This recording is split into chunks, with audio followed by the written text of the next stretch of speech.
I'm Diana McCullough. And I'm Andrew Ivamy. And this is episode 13 of Fan vs. Fan for The Flash. Flame on!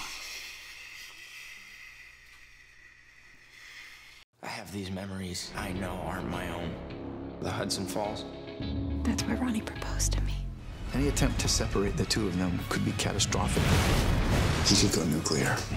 Barry, get out of there! On tonight's episode of The Flash, we see the search for Firestorm, the finding of Firestorm, the losing of Firestorm, Joe making up for 15 years of shoddy detective work, and Barry goes on dates. Alright, well, I didn't like tonight's episode, so let's go right the hell into cons. Diana, what didn't you like about it? I didn't like that I just did not care about Ronnie or Martin Stein or anything about their characters. Like, you can't make us care about these characters beforehand when we haven't met them. Like, we've been talking about Ronnie for 13 episodes. We've never met the dude, and now we still haven't met the dude because he was Martin Stein the whole time. Yeah. And, yeah, just really not interested. I was more worried about Barry's love life than Ronnie's life. Ronnie's life was meaningless to me in this episode. Like, I really don't care. And I think the writing of this episode was really poor because everything ended in the exact same place that we started the episode in. We ended the episode by losing Firestorm / Ronnie / Stein. Obviously, he's going to come back to the show, but we're ending exactly where we began this episode with, which is the hunt for Ronnie. Yeah, I actually kind of hope they're dead, so this is just over. I really just want him to be dead. Just be dead. And not only did we get nowhere, we got there and it was boring the whole time. There's no conflict. It was just he was lost and then they convinced him to come back. I think the most conflict in this episode came from just Super MILF at the house. Super MILF at the house gave me the conflict of hating this episode. There was no purpose to that at all.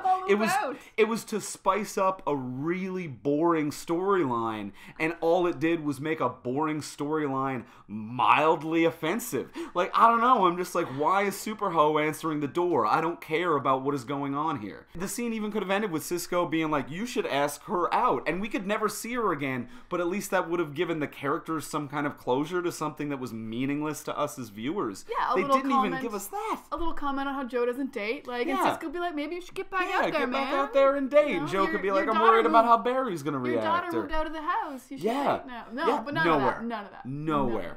And in the same sequence, we just find out Joe is the worst detective. He is the worst detective. He left blood on a wall at a crime scene. In the main room the crime happened. This isn't like a different room in the house. 15 years of shoddy detective work. And not even that, but like a close personal friend of his. Yes. Like, you really look into that case. You check if there's blood on the wall. Yeah, absolutely. And the fact that, and here's the thing too, the fact that it was Barry's blood. Like, we know that they're building up to the release of who the Reverse Flash is. I know we didn't get any closer in this episode. Not even a tease, not a little bit, not anything. Just oh, Barry was there. We knew Barry was there. There was no revelation for Cisco, no revelation for Joe, no satisfaction for us as an audience. The episode ended in the exact same place it began.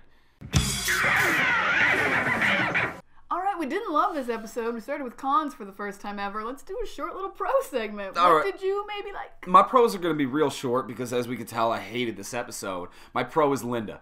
Linda. One word. That's my pro. Linda. I'm just happy that that character exists. She didn't really have much to do in this episode other than go on dates with Barry, but it's just well written, well performed. I want to see more of her. I'm interested to see where it goes. I'm just happy that this person exists in this world. It's a good addition.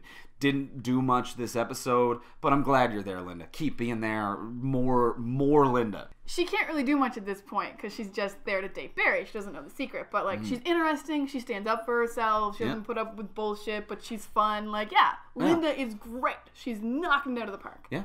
More Linda. Other than Linda, was there anything else redeemable about this episode for you? Joe was dumb 15 years ago, but I like that characters are smart now and we don't have, like, Linda's smart. I like that Joe is smart and not trusting Wells. He isn't like an idiot about it. He's going in a smart way with trusting Cisco. And I like that Cisco was in denial but still ran the DNA. I like when people aren't just like, no, it can't be true. I'll never check it out. Yeah, like these are good character traits that will be good for the entire show, but weren't particularly good in this episode. No, but like, these are character traits that I'm glad are there, but they'll be functional in an episode that works. Oh yeah, this wasn't a good episode. But you know, we got a pro section, so you got to say something. I guess we got to say something. I like that your characters have traits. Good work, characters. And way to have traits. All right, you know what? This episode was so bad. We're gonna do some more cons. What's your favorite color, Diana? Polka dots? No. Stripes. Oh, stripes. okay, Yeah. okay. Yeah, I like flannel. Mm-hmm. Yeah. Color. Yeah, all things that are not colors, you idiot. Mrs. Stein, you moron. Stripes is my favorite color. Okay, Martin Stein is a multiple award-winning, like, Nobel-level scientist. Yeah, and he's married to this woman? Yeah, he's an award-winning scientist married to a woman whose favorite color is stripes. Also a woman who thinks someone might be watching her, and when he shows up, he's like a dude on fire. He's on fire and has all the house. information about her old husband. You know what? I could see why when he gets in Ronnie's money that he wants to just kiss Caitlin. All right, because obviously that was not working out for him. I feel like he got in Ronnie's body and saw his memories and was like, oh, this is what a real relationship and a companion is like. I have wasted my life. Or he just got in Ronnie's body and he was like, thank God I get to hit the reset switch. So many mistakes. My wife's favorite color is stripes. She doesn't understand how colors work, and I am a scientist. I don't know what is going on with the women in this episode. Except Linda. But thank the other God for Linda. Oh, thank God for Linda. Ooh. Stripes. Alright, so what Easter eggs are going on in tonight's episode? There's not very many, because this was a crappy episode. Just didn't have many Easter eggs. Yeah. One of the only ones was the guy that Martin Stein, as Ronnie goes to visit, is Quentin Quayle, the guy he ends up putting in the hospital for burns. And Quentin Quayle is a comic book character. He's actually Stein's boss in the comics. He works at Concordance. Okay. And he gets Stein suspended from his tenure, which seems impossible, because that's the whole point of tenure. Yeah. Is that you can't get fired. So I can see why he would want to point of tenure is that you can't get fired, and that motherfucker got burned.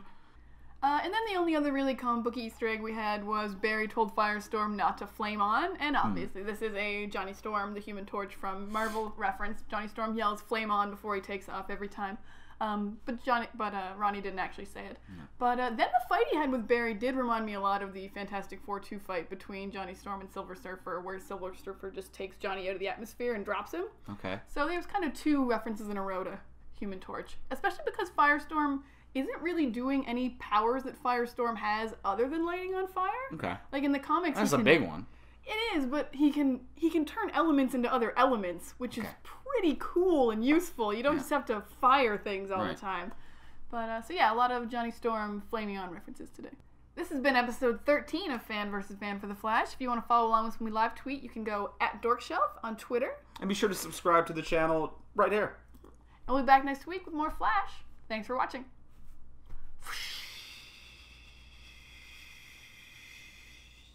No, we're not. I was waving. Kicked him out!